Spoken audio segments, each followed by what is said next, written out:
السلام علیکم ورحمۃ اللہ وبرکاتہ۔ محترم معزز سامعین کرام، قوالی کے متعلق دارالعلوم دیوبند کے شیخ الحدیث و محتمم دارالعلوم دیوبند کا ایک تازہ ترین بیان آیا ہے۔ آپ حضرات اس کو بغور سماعت فرمائیں، ویڈیو کو مکمل سماعت فرمائیں، چینل کو سبسکرائب بھی کر دیجیے گا۔ جزاکم اللہ خیرا۔ شیخ نصیر الدین کرام دہلوی رحمۃ اللہ علیہ کی، تو اس میں وہ تمام خرافات ختم ہو جاتے ہیں جو آج کل سما کے نام سے قوالی کی شکل میں پیش کیے جاتے ہیں۔ آج کل لوگوں نے قوالی کا نام سما رکھ رکھا ہے۔ اس میں گاجا باجا ہوتا ہے، سارنگی ہے، طبلہ ہے، ڈھولک ہے، اور اس کے علاوہ جو قوال ہوتے ہیں یا تو وہ عورتیں ہوتی ہیں یا بہریش یعنی داڑھی ہوتے فاسق و فاجر قسم کے قوال ہوتے ہیں۔ یہاں حضرت نے 4 باتیں رکھی ہیں: سامع، مسمع، مسموع اور آلہ سماع۔ سامع کا مطلب یہ ہے کہ جو سماع سننے والا ہے وہ صاحب دل ہو،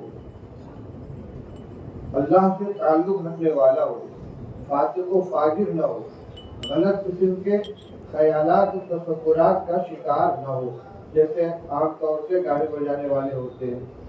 تو یہ کون لوگ ہوئے؟ چشتیہ کے یہاں سماع ہوتا ہے، یعنی اشعار پڑھے جاتے ہیں۔ تو ایک تو جو سامع ہے وہ عورت نہ ہو، لڑکا نہ ہو، نہیں، سامع تو وہ ہو کہ جو صاحب دل ہے، یعنی اللہ کی معرفت رکھنے والا، اللہ سے ڈرنے والا، نیک اور پاکیزہ۔ اس میں سماع کرنے والا، سنانے والا، وہ کوئی عورت نہ ہو، بہریش لڑکا نہ ہو، تاکہ اسے کسی قسم کی شہوت پیدا نہ ہو۔ اب بہریش لڑکا نہ ہوگا اور دیندار ہوگا تو کون ہوگا؟ گاڑی والا کوئی ہوگا، اشعار پڑھے گا۔ اور مسموع جو کلام پڑھا جائے وہ فواحش و منکرات پر مشتمل نہ ہو، گندے قسم کے الفاظ نہ ہو، گندے قسم کے مضامین نہ ہو، بلکہ معرفت کے اشعار ہو، حمد ہو، نعت ہو یا تصوف کے مضامین ہو۔ اور آلہ سماع کا مطلب کیا ہوا کہ یہ گاجا باجا، سارنگی، طبلہ وغیرہ وہاں پڑھنا ہو۔ اب ان سب چیزوں کو اگر سامنے رکھا جائے تو سماع کا مطلب صرف اتنا ہوتا ہے کہ کوئی شخص جو متدین ہو اچھے قسم کے اشعار خوش الحانی کے ساتھ پڑھے، یہی اصل میں سماع ہے۔ اور چشتیہ کی یہاں یہی چیز تھی، اس سے اردو پر ایک وجہ کی کیفیت جاری ہوتی تھی، لیکن اپنے ہوش و حواس کے اندر باقی رہتی تھی۔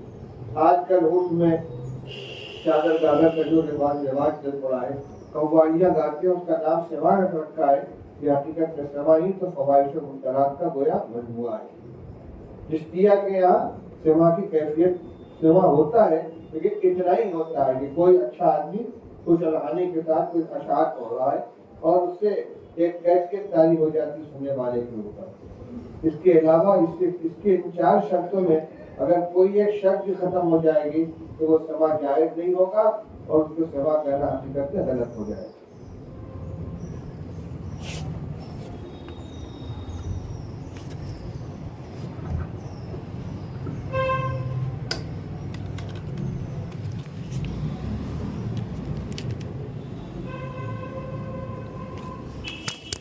چلو بھائی، سماع ہو گیا۔